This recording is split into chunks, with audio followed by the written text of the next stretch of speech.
Salut à tous, j'espère que vous allez bien. On se retrouve aujourd'hui pour une nouvelle vidéo.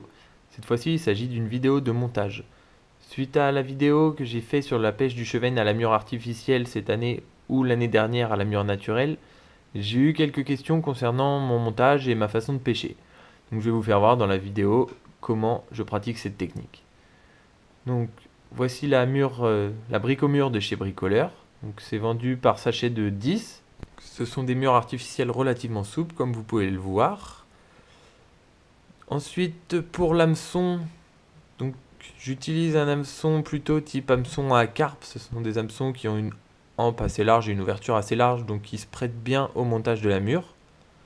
Donc concernant l'hameçon, il faut éviter de prendre un hameçon trop petit. N'allez pas prendre du 18 ou du 22, ce ne sera pas du tout adapté à la mure. Donc pour le montage, on pique la mure par le haut. On fait en sorte que l'hameçon ressorte sur le côté sans forcément traverser toute la mure, puisqu'ensuite il faut qu'il y ait quand même une partie assez importante de l'hameçon qui ressorte pour éviter un maximum de loupés et que celui-ci se pique bien dans la gueule des chevesnes.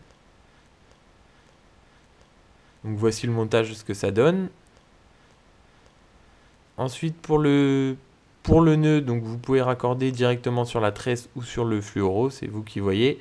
Le fluoro permettra une plus grande discrétion, mais pour la tresse, étant donné qu'on cible des poissons au travers d'une attaque réflexe, ça pose pas forcément un souci si la discrétion n'est pas au top. Maintenant que je vous ai expliqué le montage, je vais vous présenter la technique. Donc pour lancer, on reprend notre mur qui est fixé directement sur la tresse ou le fluoro. C'est le poids de la mur qui va nous permettre de la lancer seulement, rien de plus, pas de plomb, rien. Juste la mur et l'hameçon. Donc on peut la faire balancer un petit peu pour qu'elle prenne plus de vitesse, puis après on lance d'une façon classique. Donc c'est une pêche à vue, il ne faut pas lancer exactement sur le poisson, sinon vous le ferez fuir. Il faut essayer de lancer dans un périmètre d'une cinquantaine de centimètres autour de lui. Si on lance trop loin de lui, le temps que les vibrations arrivent jusqu'à lui, il va peut-être falloir plusieurs lancers. C'est le cas dans ma vidéo, c'est pour ça que je m'y suis surpris à 3 reprises. Et puis une fois qu'on lance proche du poisson, celui-ci bien souvent attaque la mure sans réfléchir, donc après il n'y a plus qu'à ferrer et à profiter de son combat.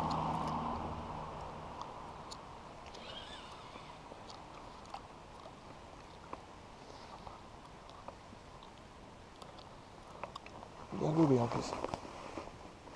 Tac, mec.